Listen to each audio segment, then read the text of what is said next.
Hey, what's good, y'all? This is Javante, Lucky's Locker Room. Shout out, I'm glad to be back with you guys. Been a couple days. If y'all saw my last post I put on YouTube, so I'm sure you're talking about what's been going on and stuff like that, and stuff like that. But so excited, guys. I know y'all excited. We're literally less than 24 hours away from tip-off of our first playoff game of this postseason with the Boston Celtics, man. I'm so excited. Something about this team, man. I'm just excited to see this team play, man. I mean, last year we got to the playoffs, as you know, in the play-in and stuff like that. And I was excited, kind of like, oh, we made it to the playoffs, nice and stuff like that. But it wasn't the same as it is right this year. Like this year, just feels like this team I fucking do anything. You know what I mean? So I'm excited. But tonight, I just want to break down a couple things. My thoughts on this game, especially just game one. That's all we need to focus on, game one. But this is my thoughts on game one, what to expect. I actually went back and rewatched the game on March 6th when Tatum went 54. When we won by like 6, something like that. I went back and rewatched that game, and there's a lot of things I saw in that game that I thought we could do effectively. I know that times have changed. It's also postseason. We don't have Robert Williams either, but certain things that I think just have to be naturally we just have to do, like, regardless. So let's go through those things. First off, I'm guessing Tyson's going to start with Robert Williams. With Al Horford. Interesting to see. I mean, I guess Tice technically can do some of the things that Al does. Like when Al was playing that 4 position, I think he can play defense still and switch out and stuff. But interesting matchups. But the Nets are going to be small. They're going to probably go with Seth, Bruce Brown, like they've been doing Drummond, Kyrie, and Katie. So they're going to be a smaller team. So that should work to our advantage. The main thing this team has to do, though, we have to attack from the start.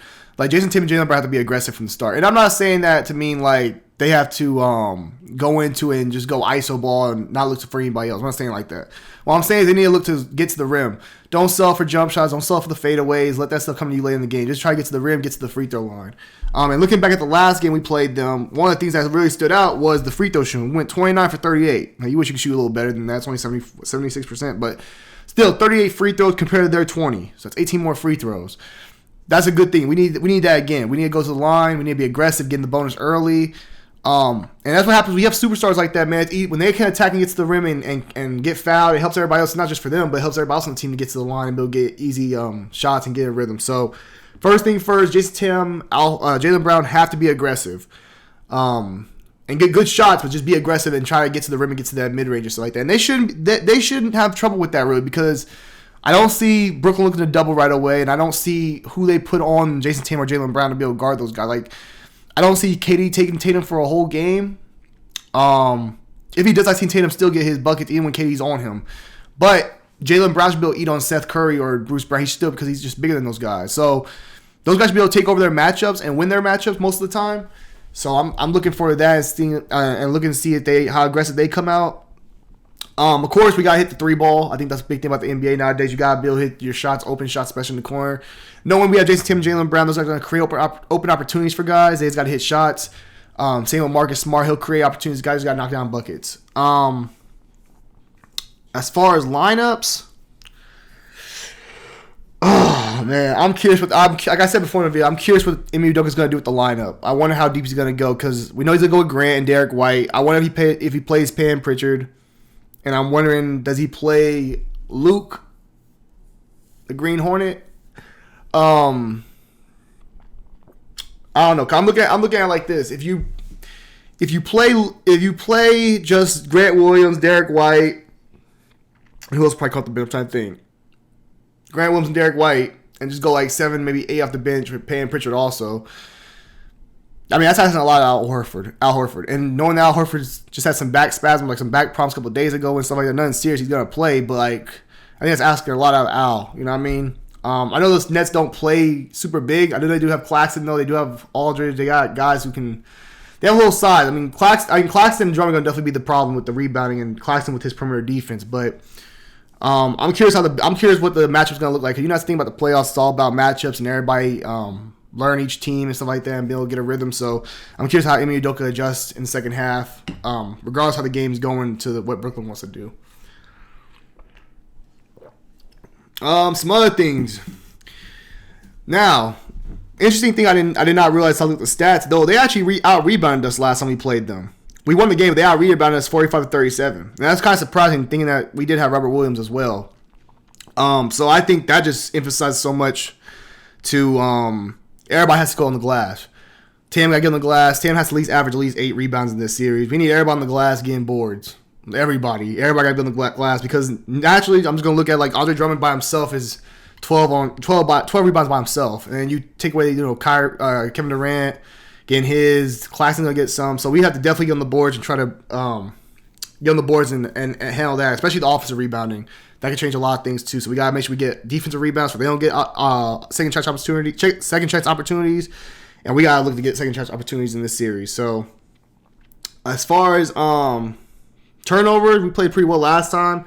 As far as they didn't turn us over really like that, which I don't think they will because I don't think they have defenders, like some defenders, but I don't see them putting a lot of pressure on us like that to be able to make stupid mistakes unless we're just making dumb mistakes. I think overall, I don't think they'll have the guys that put the pressure on us like that.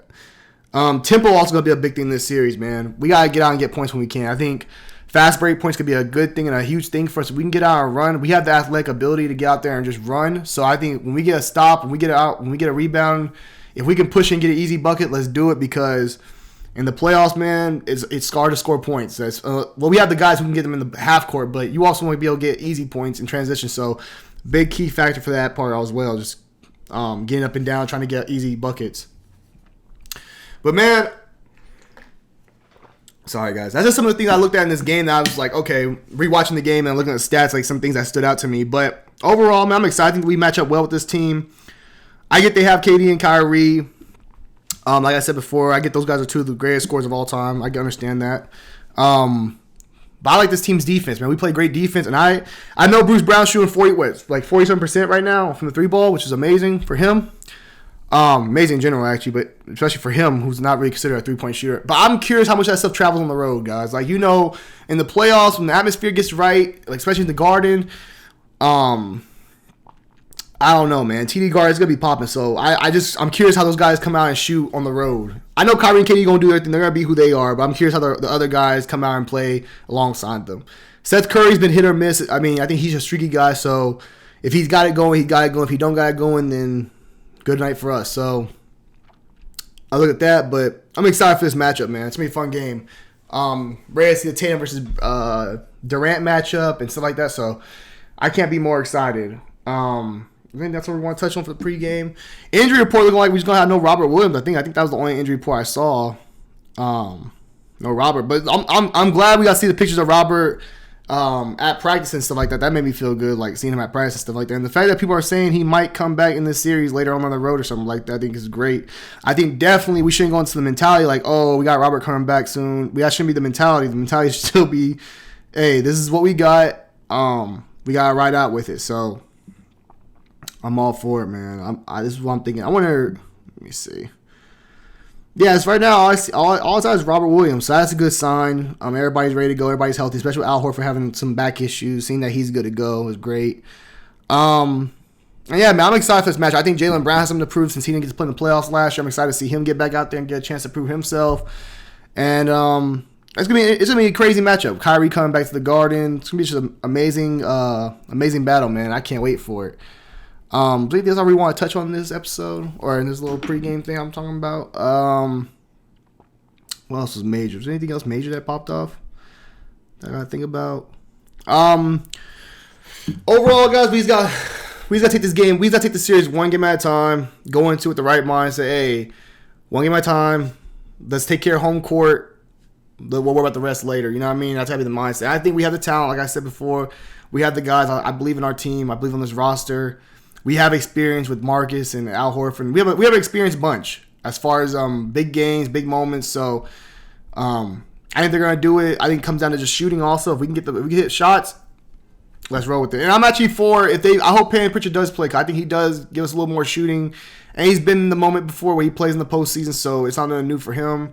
So if they do choose to go with P Rabbit down the stretch a little bit in games and play him a little bit, I'm cool with it. Derek White's been playing so much better lately, especially with his shooting. So that gets me happy. And I think we have the guys that can just I know they have Kyrie Irving, Kevin Durant, those guys like that, but I think the defensive guys, the moves we have with Derek White, Marcus Smart, Jaylen Brown, We can throw different bodies at Kyrie. We can throw different bodies at these guys. Even with Durant, we can throw different bodies on him also. So I know we're gonna play team defense, which is what we've been great at all year. So I think everybody's gonna be on the same page, rotating, communicating, stuff like that. So no problems there. It's gonna be a good matchup. I'm so excited, man. We're less than 24 hours away. I can't wait for this matchup. I can't even sleep. I'm just hyped up, ready to go, man. And go Celtics, man. It's gonna be a fun matchup, guys. I'm gonna be back after the game. I'll probably be back with some friends. But I'll be back after the game on some like small little clip, just talking about the thoughts after the game, and hopefully a win. So happy results. That's about it, guys. I'm gonna wrap it up. I know this is short. I don't want to keep it too long. We'll have more to talk about after the game. Actually, I'll do a post game, like a more in-depth post game when I get home. But overall, guys, thanks for tuning in. This is Javante with Lucky's Locker Room. Hope to see you guys again after the game. Enjoy the game with your family and friends. Enjoy the game, guys. Let's get this dub. Banner 18 on the way, and like my man Jalen Brown be saying, the energy has shifted. So let's get right, man. Let's get to it. So it's Javante, Lucky's Locker Room. We out.